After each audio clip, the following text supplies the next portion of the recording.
Hello everyone, কেমন আছেন সবাই? সবাইকে স্বাগত জানাচ্ছি মিতুস কিচেনে। চলে আসলাম আবার নতুন একটা রেসিপি নিয়ে। আর আমার আজকের রেসিপি মিনি খাজা। এটা বানানো কিন্তু খুবই সহজ, এটাকে কিন্তু মানাক্কাও বলতে পারেন। অসংখ্য লেয়ার যুক্ত এই ছোট ছোট খাজাগুলো খেতে কিন্তু অসাধারণ লাগে। আর সবগুলোই হবে একদম মুচমুচে। সকল টিপস যদি ফলো করেন তাহলে কিন্তু আপনাদের রেসিপিটাও একদম পারফেক্ট হবে। আর সব থেকে সহজ পদ্ধতিতে আজকে আমি দেখাবো। আশা করছি রেসিপিটি সবার কাছে ভালো লাগবে। প্রথমে একটা বলে আমি নিয়ে নিচ্ছি 1 কাপের থেকে একটু কম পরিমাণে ময়দা। আর তার মধ্যে আমি দিয়ে দিলাম 1 চিমটি পরিমাণে লবণ। আর দিয়ে দিলাম চিনি। এখানে আমি প্রায় 2 টেবিল চামচের মতো চিনি দিয়েছি। আর তারপর এখানে তেল দিয়ে দিতে হবে। প্রায় 2 টেবিল চামচের মতো তেল দিয়েছি।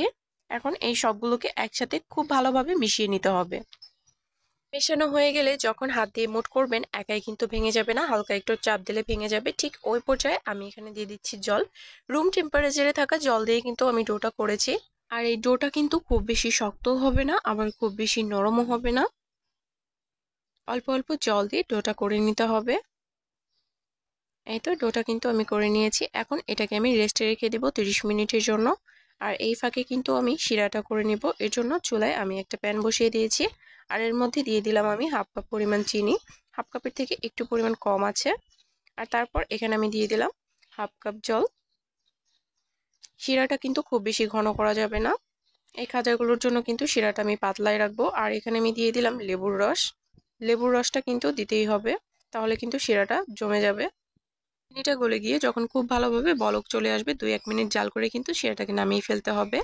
আর এদিকে আমার ডোটাও কিন্তু একদম রেডি হয়ে গেছে। ডোটাকে আমি এখন 5 মিনিটের মতো খুব ভালোভাবে ময়াম দিয়ে নিব। এতে করে কি হবে, ডোটা অনেক বেশি সফট হয়ে যাবে। আর এই রুটিগুলো কিন্তু অনেক বেশি পাতলা করতে হবে। খুব ভালোভাবে ময়াম দেওয়া হয়ে গেলে আমি এখান থেকে 7টা লেচি কেটে নিব। লেচিগুলো কিন্তু খুব বেশি বড় হবে না, ছোট ছোট করে কেটে নিচ্ছি, যেহেতু এখানে 1 কাপের থেকে একটু কম পরিমাণে ময়দা আছে। এখন এগুলোকে আমি বেলে নিব, একটু পাতলা করে বেলে নিতে হবে।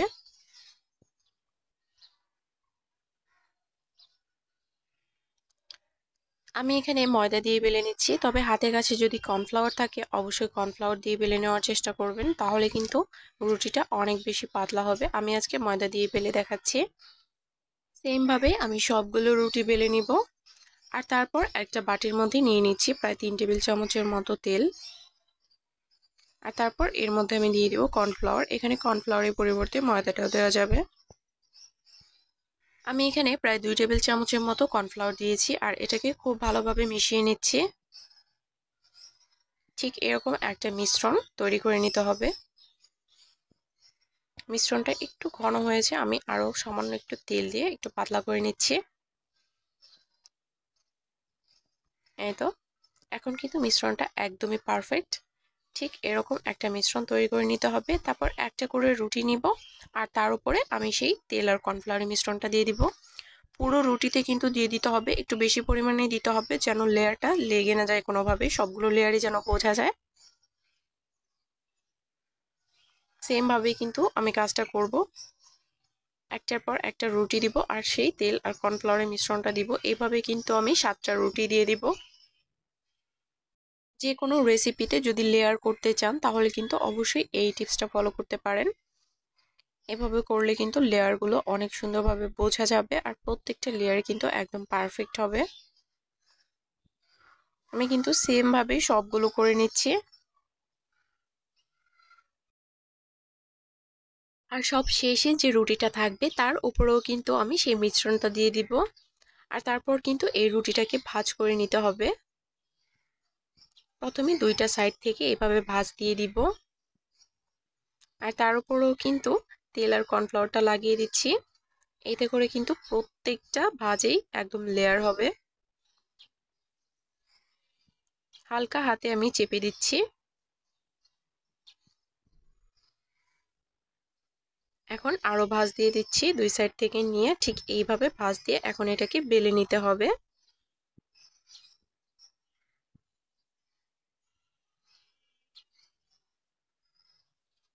বেলার সময় একটু হালকা হাতে উল্টে পাল্টে ভালোভাবে বেলে নিতে হবে, যেন ভাঁজটা এলোমেলো হয়ে না যায়।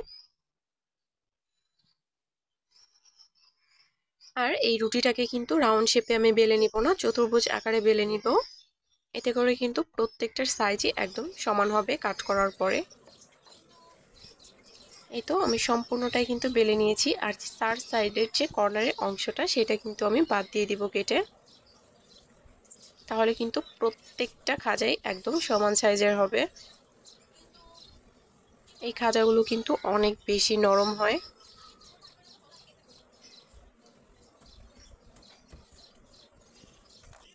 এখন এখান থেকে আপনাদের পছন্দ মতো যে কোনো শেপে কিন্তু কেটে নিতে পারেন। আমি চতুর্ভুজ আকারে একটু ছোট ছোট শেপ দিয়ে কেটে নিচ্ছি। প্রথমে লম্বালম্বিভাবে কেটে নিচ্ছি। এগুলো কিন্তু বড় করেও কাটা যাবে।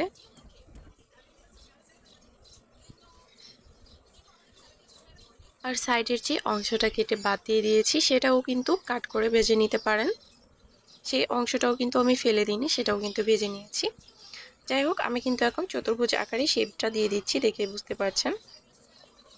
এই শেপগুলোই আপনারা চাইলে একটু বড় করেও দিতে পারেন। এই রুটিটা কিন্তু একটু মোটা টাইপেরই থাকবে, অনেক বেশি কিন্তু পাতলা হবে না।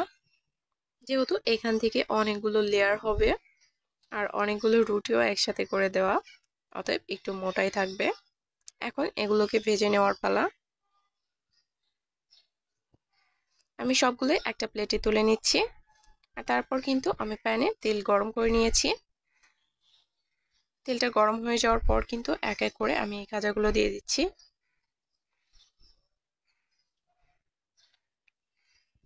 চুলার আঁচটা মিডিয়ামে রেখেই কিন্তু খাজাগুলোকে ভেজে নিতে হবে। আর ভাজার সময় কিন্তু লেয়ারটা খুলে যেতে পারে। আর একটু পরেই কিন্তু খাজাগুলো ঠিক এইভাবে ফুলে উঠবে। আর এই সময় কিন্তু চুলার আঁচটা একটু কমিয়ে দিতে হবে, তাহলে কিন্তু লেয়ারগুলো সবটাই খুলে যাবে। আর এগুলো উল্টানোর সময় কিন্তু একটু সাবধানের সাথে উল্টে দিতে হবে। দেখেই বোঝা যাচ্ছে লেয়ারগুলো কতটা পারফেক্ট হয়েছে। একটা থেকে একটা লেয়ার কিন্তু খুলে যেতে পারে, ভয় পাওয়ার কোনো কারণ নেই। এগুলো খেতে কিন্তু দারুণ লাগে। যেহেতু এগুলো কাট করা হয়েছে, লেয়ার কিন্তু সবগুলো একদম লেগে থাকবে না, খুলে খুলে যাবে দু একটা। দেখতে পাচ্ছেন, একটা তুলে দেখিয়ে দিলাম কতটা লেয়ার হয়েছে এর মধ্যে। সবগুলোতেই কিন্তু এরকমই লেয়ার হয়েছে। পরে কিন্তু ভাজার সময় একটু খুলে খুলে গেছে, ভয় পাওয়ার কোনো কারণ নেই। এভাবেই কিন্তু আমি শিরার মধ্যে দিয়ে দিব। খুব ভালোভাবে নেড়ে চেড়ে এটাকে ভেজে নিব। ভাজতে কিন্তু খুব বেশিক্ষণ সময় লাগে না, 5 থেকে 6 মিনিটের মধ্যেই কিন্তু এগুলো ভাজা কমপ্লিট হয়ে যাবে। আমি 2 ব্যাচে এগুলোকে ভেজে নিয়েছি, আমার এক ব্যাচ কিন্তু ভাজা কমপ্লিট।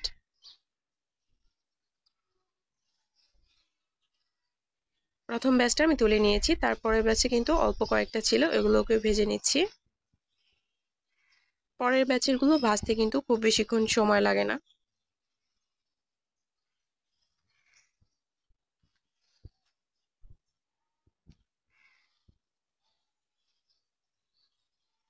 এগুলোকেও আমি ভেজে তুলে নিব। আর তারপর কিন্তু শিরার মধ্যে দিয়ে দেব। একটা বাটির মধ্যে কিন্তু আমি শিরাটাও তুলে নিয়েছি।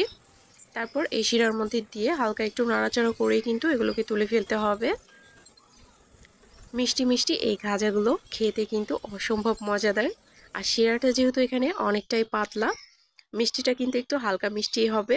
আর খেতে কিন্তু দারুণ লাগবে। সবথেকে সহজভাবে এই রেসিপিটা আমি আপনাদের সাথে শেয়ার করেছি। আশা করছি সবার কাছে ভালো লেগেছে।